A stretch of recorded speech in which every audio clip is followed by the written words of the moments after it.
Have you ever started talking about your faith with a complete stranger?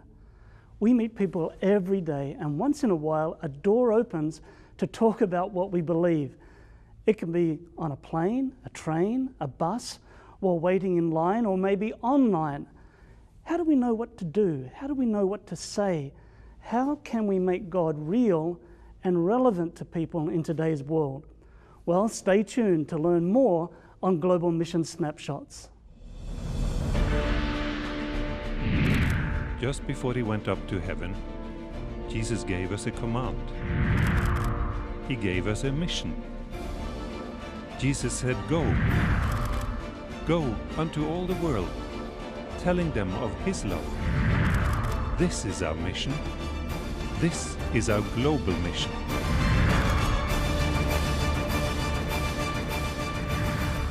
Hello and welcome to Global Mission Snapshots. I'm Gary Krause. Today we'll be talking about church planting in the European country of Serbia. We'll also talk with Ty Gibson from Light Bearers, who's been creating a series of thought-provoking online videos aimed not at church people, but at non-believers. And we'll find out what's behind these videos, where you can find them, and how you may be able to use them. But first, let's watch one of these videos called Atheist 2. Not too long ago, I had a super interesting encounter on a flight out of Denver. As I took my seat and began reading whatever book I happened to have with me, it became obvious that the guy sitting next to me was looking over my shoulder and catching a few glances of whatever it was.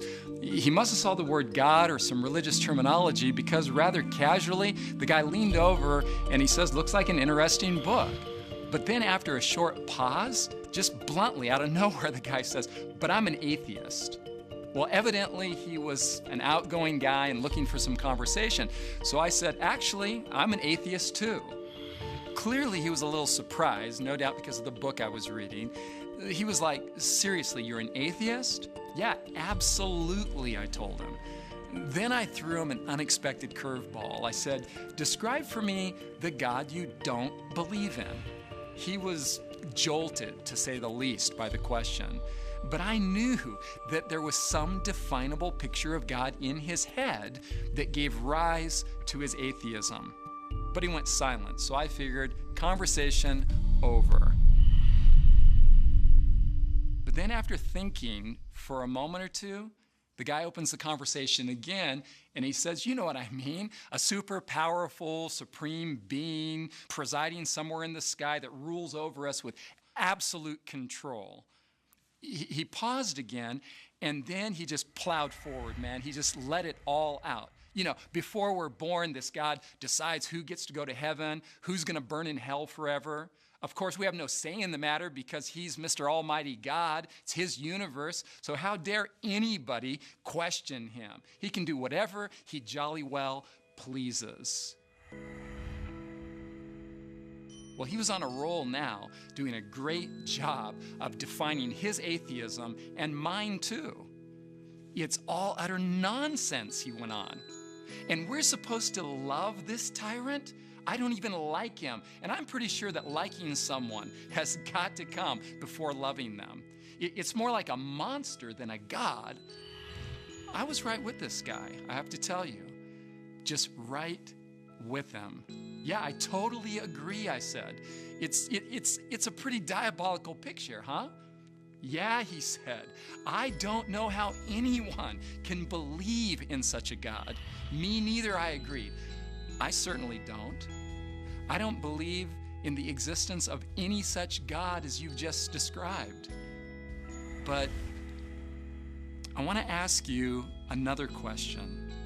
I mean, hypothetically, just for the sake of discussion, what if a God, the exact opposite of the one you've just described, could exist? Would you want him to?"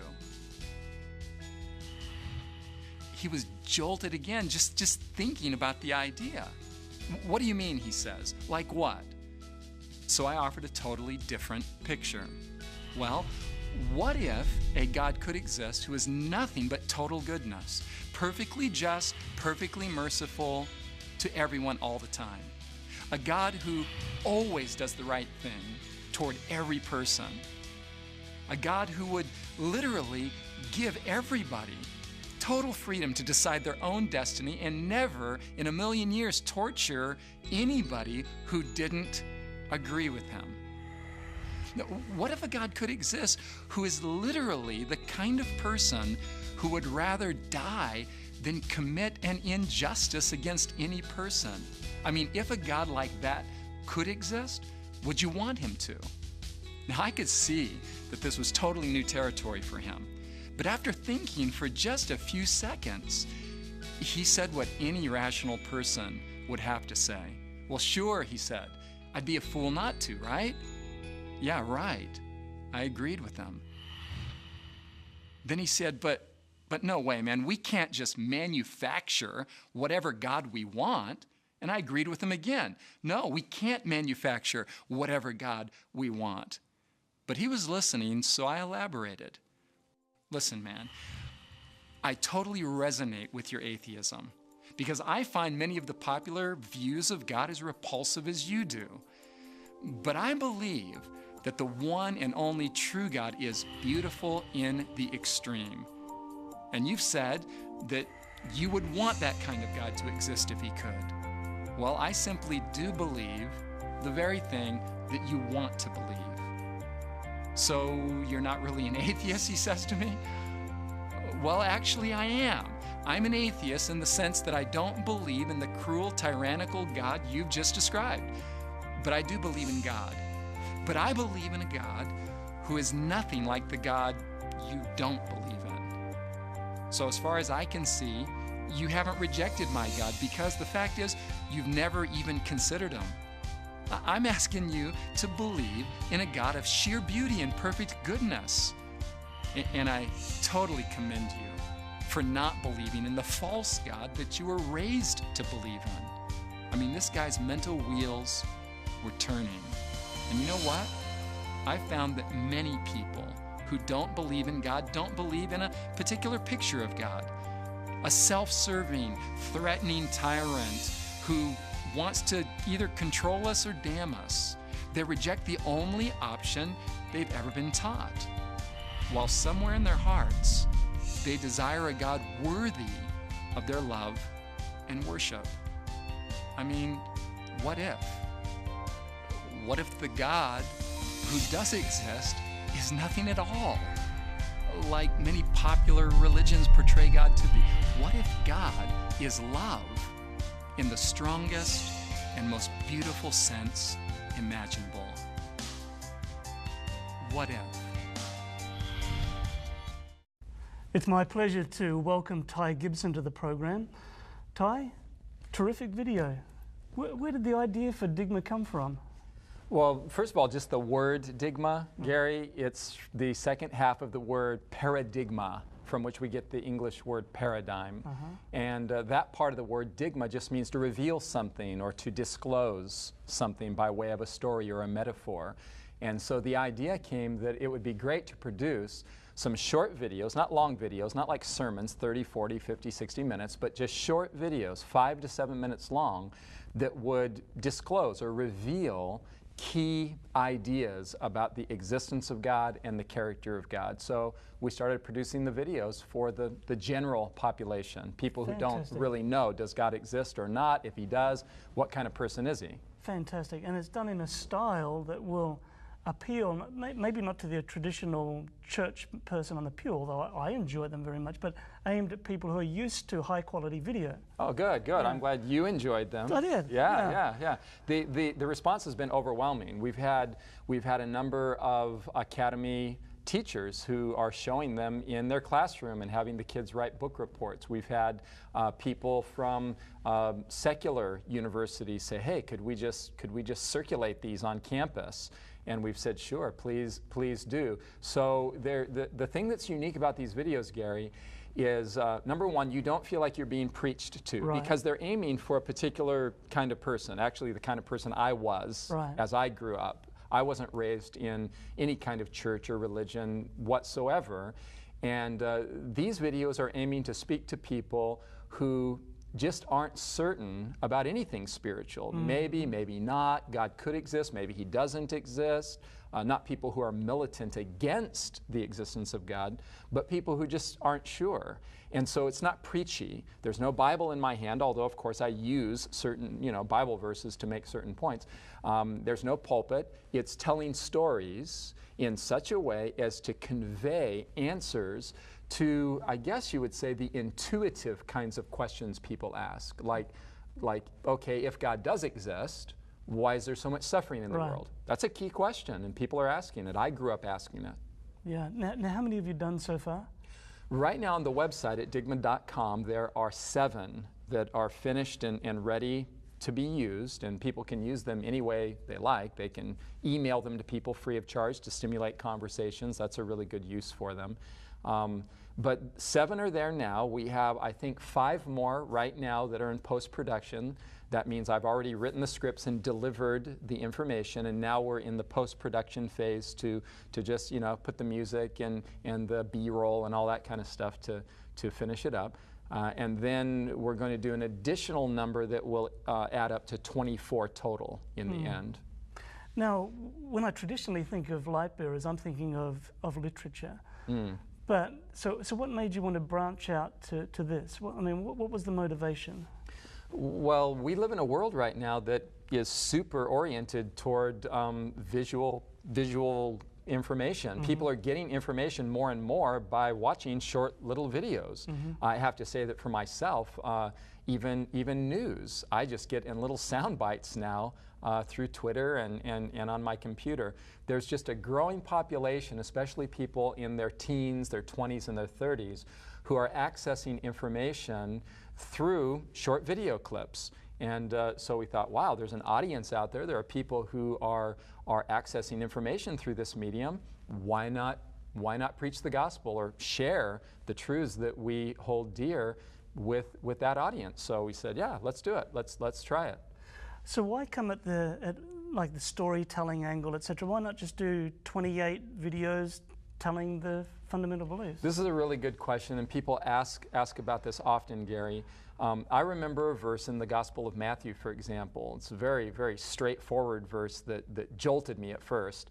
It said, speaking of Jesus, it said, he said nothing to them without using a parable. Now, a parable is a story with a point. So I thought, well, why does Jesus use parables so often? Why is this the chief medium of his communication? Well, I've discovered over the years in preaching and now in this medium that a story can deposit an idea, a truth in people's hearts almost through the back door. They're thinking, oh, that story is very interesting, and then, wow, something dawns on them. They think, I never thought of it from that angle before. That's the power of story. Story has the power to convey truth in a way that reaches not only the mind, the intellect, which is important, but also the heart. So it reaches into the heart in a significant way. So that's why we're using stories. Number one, because Jesus is the greatest teacher that ever lived, and he found stories to be very effective. And also just because people remember the point, and it reaches into the emotional region of their being, rather than merely saying, here are the facts in propositional style, and therefore you ought to believe it. Rather, here's a story that you'll find intuitive. You'll agree with it almost without even thinking about it, and then it'll dawn on you, oh, hey, I just realized that there are good reasons to believe that God exists and that he's good. So that's the angle that we're coming at it from. It was good enough for Jesus. It's good. That's right. That's right. And of course, part of the postmodern populations, they are attracted to stories. They're not attracted to traditional preaching. That's right. That's right. And not only that, the genius of these videos, one of the things that's great about it, Gary, is they're short. Not only is the postmodern population not accustomed to preaching as a style, they're not accustomed really to sitting down and listening to a monologue or somebody just talk to them for an hour straight of information. this is a way of communicating with people that's where they're at, but we're not watering it down at all in the sense of just telling cute stories. Right. These scripts are written very precisely in order to convey a large amount of information in a very short space of time. I would encourage people to check them out. The thing that's great about them is they're short. So you watch one, and it's not dealing with 10 different points. It's dealing with one point. Does God exist? Are there good reasons to believe that He does? Or, for example, if God does exist, why is there suffering? I mentioned that one. Yeah. So in a short space of time, you get the answer to those vital questions. Fantastic. And you don't have to take a lot of time to come to that conclusion. Fantastic, Ty. Thank you so much for joining us. Viewers at home, make sure that you go to digma.com, digma.com. It's a ministry of light bearers, and it is something that perhaps you might find useful in sharing with a neighbor, with a friend. You can email them, you can download it, you can show them. Good conversation starters to open up people's minds and their hearts to even think about spiritual things. And please pray for Ty, pray for Light Bearers Ministry.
Welcome back. My next guest is Hans Olsen, who's a Communication Projects Manager with the Office of Adventist Mission. Glad you could join us, Hans. Thank you, Gary. Now, sometimes when we think about the mission field, we're thinking about Africa, Asia, etc., but we forget about the big challenge that we still have in Europe, North America, Australia, New Zealand. Not so long ago, you visited Europe, and we want to talk about two countries, one of which is Macedonia, which we know from the Bible. Come over to Macedonia and help us. Yeah. I haven't been there for many years. When I was there was a very strong focus on church planting in the capital city. What did you find when you visited there? Well, in Macedonia, we visited with a layperson. He actually is, he's a professional musician. He's part of 3 different groups. He's primarily with woodwinds, oboe, and clarinet, and I believe saxophone as well. He's kind of the Serbian version of Kenny G. He's a popular musician. He's not a Christian artist. And while he was on tour in Australia, he had a friend there who was Adventist and had a conversion experience, quite a dramatic conversion experience. And he's now started a small group in his home. Ah, very good. And so we visited with his small group, and he has about 10 to 12 people meeting with him once a week, and people who may not just walk ordinarily into an Adventist church. And so that was very exciting to see. Because as you know, in Europe, there's a lot of secularism. Oh, yes. And Macedonia is of course becoming secular as well, and so it's really great to see that kind of church planting. So they're meeting in his home. In his apartment, yeah. Because many of these people who come from a secular or a postmodern background will not walk into the 4 walls of a church building. Right, right. But they will come to somebody's home, perhaps. Right. Okay, so Macedonia, then from there we go not too far away to Serbia, part of the former Yugoslavia. Now, Serbia, of course, not so long ago was in the middle of a civil war. How are things there now? Absolutely, and in the capital there's still damage. You can still see damaged buildings. Absolutely. Well, Serbia, in the northern part, which we visited, the northern and the southern part, in the northern part, was part of the Austro-Hungarian Empire, very different than the southern part. They've held very much onto their Hungarian roots.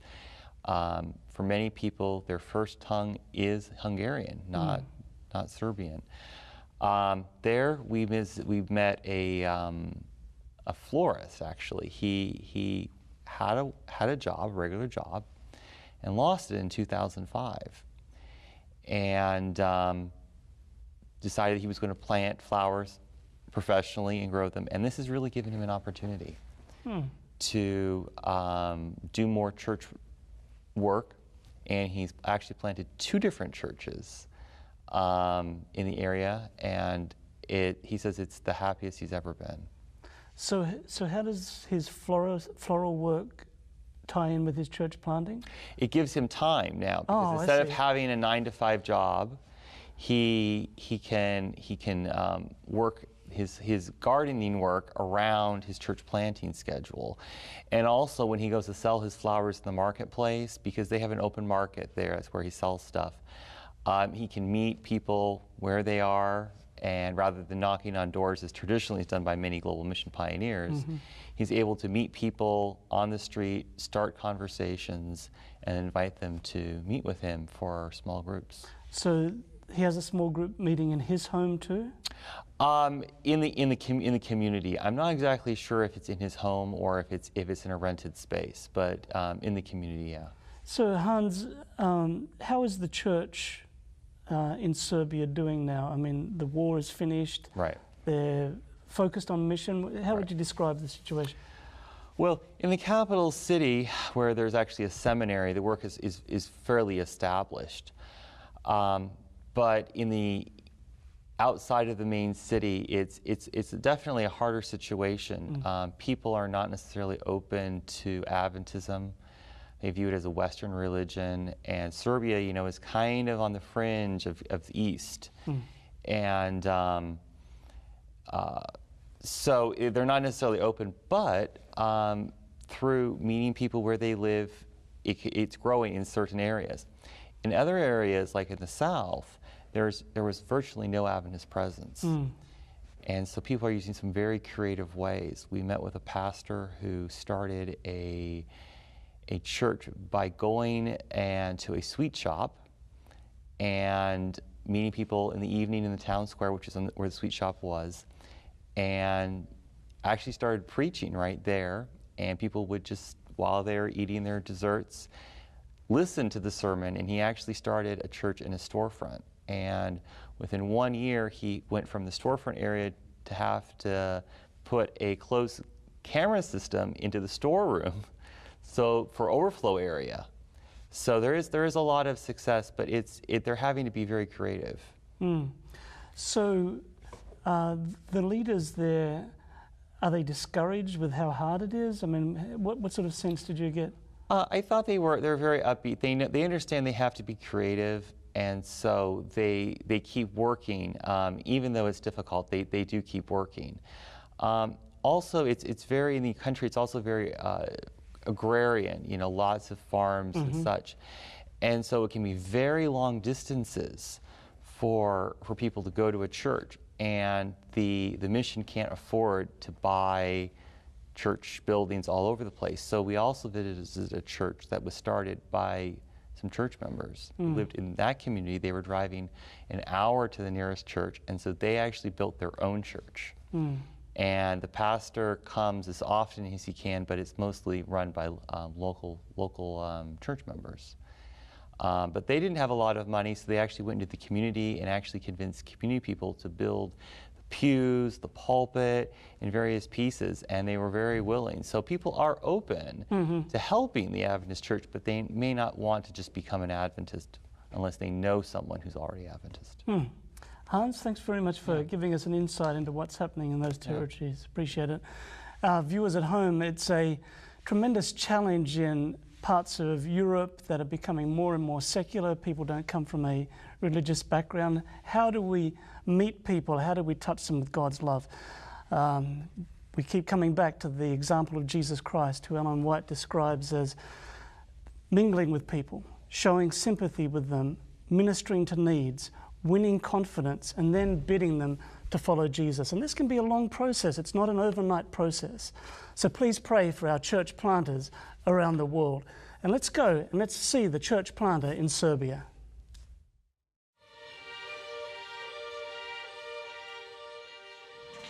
Northern Serbia, the crossroads of Central and Southeastern Europe, is a region of Europe that is filled with farmland and historic villages. Driving through the region's bustling towns, it's hard to imagine that within the last decade, this country was home to the last war in Europe. The declining Adventist membership and reports that 65% of young adults want to leave Serbia is a real challenge to mission. But there is hope in the rich soil of northern Serbia, the agricultural hub of the country. Here farmers grow everything from wheat and corn to flowers. Joseph is one of those farmers, but he doesn't just grow plants. Joseph was a member of an established Adventist church near Canterbury when he lost his job in 2005. He'd grown flowers near his house for years and felt the call to grow flowers full-time. Running your own business can be hard, but can also let you set your own hours at work. Joseph had longed to do more for his church, and suddenly he felt he had the time.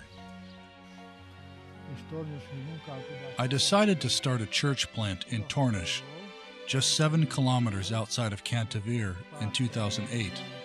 There was only one Adventist in this town. There are many similarities between growing flowers and growing churches. Both require a lot of time and dedication to see growth. Otherwise, you will not see results. Like planting flowers where you take trimmings or seeds from one plant to start another, Joseph used the church plant in Tornish to sprout another church in the fertile soil of Orahavo. His new church is already flowering, and 3 people were baptized last year.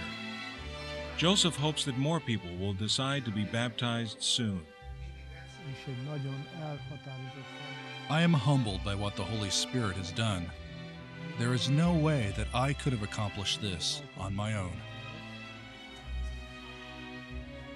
This is just one example of the many Adventists around the world who are telling their world about their best friend, Jesus Christ, and who are helping start new churches in new areas. Thank you for your support of Adventist Mission. At Adventist Mission, we want to help our children learn about the mission and international work of our church. So we've created a resource we called Mission Cards for Kids. If you live in North America and would like to see a sample set of these cards, just call or visit our website and ask for Mission Cards for Kids or offer number 302. Don't forget to clearly state your name, mailing address, and be sure to mention Mission Cards for Kids or offer 302. Well, that's it for today's program, and thanks so much for spending time with us today. I hope you've been inspired by what you've seen and heard, and thank you for your continuing prayers and support for Global Mission around the world. For Global Mission, I'm Gary Krause, and I hope you can join us next time right here on Global Mission Snapshots.